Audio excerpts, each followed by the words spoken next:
If you have ever been cheated on and found yourself asking, "What was wrong with me?" I want you to know that question was never yours to carry. And today, we are going to talk about why. Welcome back. I want to begin today with something I do not say lightly. What I am about to share in this video is one of the most important conversations I believe a woman can have with herself after experiencing infidelity.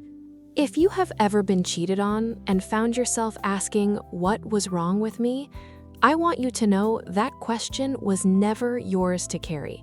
And today, we are going to talk about why. Welcome back. I want to begin today with something I do not say lightly. What I am about to share in this video is one of the most important conversations I believe a woman can have with herself after experiencing infidelity. Not in the hours of raw initial pain, but in the quieter, longer stretch of time that follows, when the shock has settled and the questions have begun.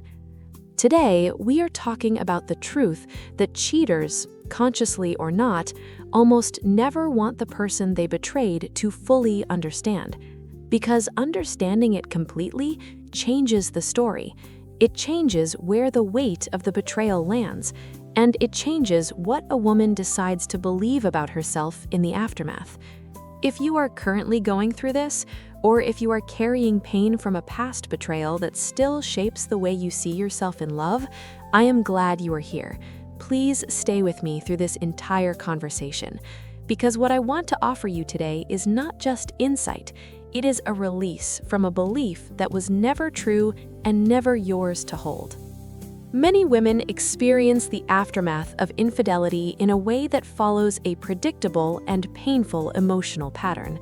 In the immediate aftermath, the pain is raw and undeniable.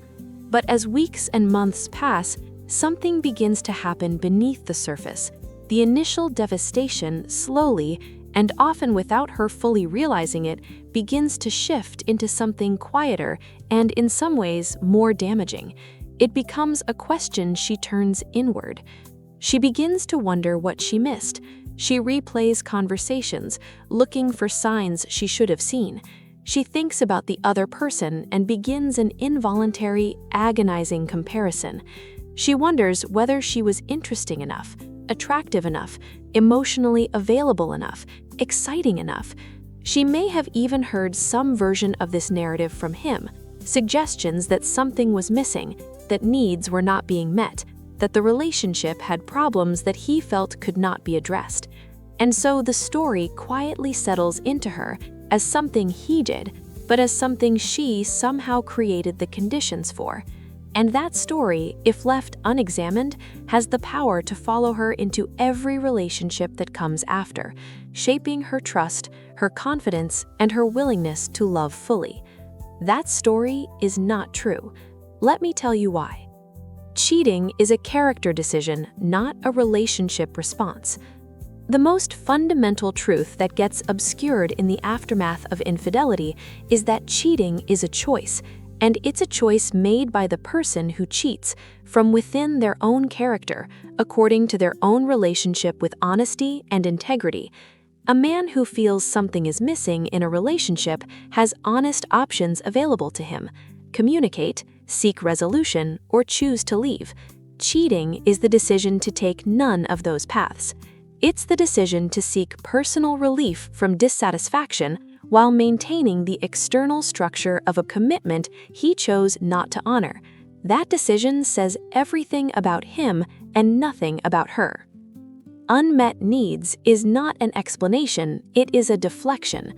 One of the most common narratives that emerges after infidelity, sometimes explicitly stated, sometimes implied, is that his behavior was a response to needs that were not being met within the relationship.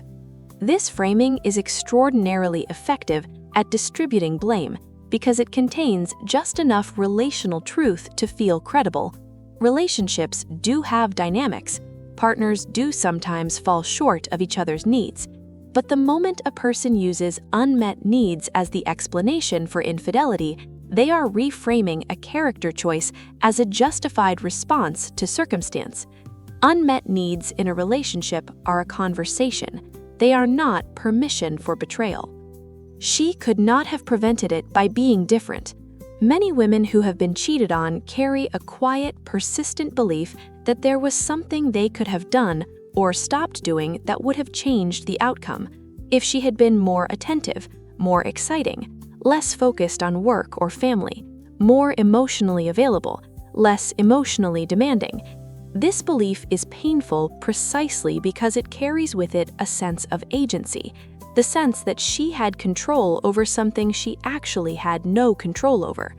A man who is committed to honesty and integrity does not cheat regardless of what is or is not perfect in the relationship. A man who chooses to cheat has already made a decision about how he will handle difficulty, dissatisfaction, or temptation, and that decision belongs entirely to him. The betrayal revealed him, it did not define her. Perhaps the most important reframe available to any woman navigating infidelity is this: the betrayal was a revelation not about her, but about him. It revealed his relationship with honesty, his emotional maturity, his capacity for integrity under pressure, and the values he acts from when he believes the consequences are manageable. None of those revelations are about her character, her worth, or her desirability. She did not reveal those things about him by being insufficient. He revealed those things about himself by making the choice he made. I want to offer you something now that is both a perspective and a practice, something you can return to whenever the self-questioning begins to resurface. Separate his choice from your value, not once, repeatedly, as many times as it takes. His choice was his. It was made in his character. Your worth was never on trial in that moment, even though it may feel as though it was. Grieve the relationship honestly. Allow yourself to grieve, not just the betrayal, but the version of the relationship you believed you were in. That grief is real, and it deserves space. Rushing past it or intellectualizing it does not heal it. Let yourself feel the loss of what you thought you had so that you can eventually release it without carrying it forward. Rebuild your relationship with trust carefully and consciously. Infidelity can damage a woman's capacity for trust in ways that extend well beyond the specific relationship where the betrayal occurred. Rebuilding trust, beginning with trust in your own perceptions and emotional instincts, is one of the most important forms of self-repair after betrayal. Take time with new connections. Allow trust to be built through consistent evidence rather than fear-driven hope. And notice when you are protecting yourself in ways that are wise versus ways that are simply pain being carried forward. He did not cheat on you because you were not enough. He cheated because in that moment, his character made a choice that his commitment did not allow for, and those two things existed in him long before you arrived. You did not create that, and you do not have to carry it.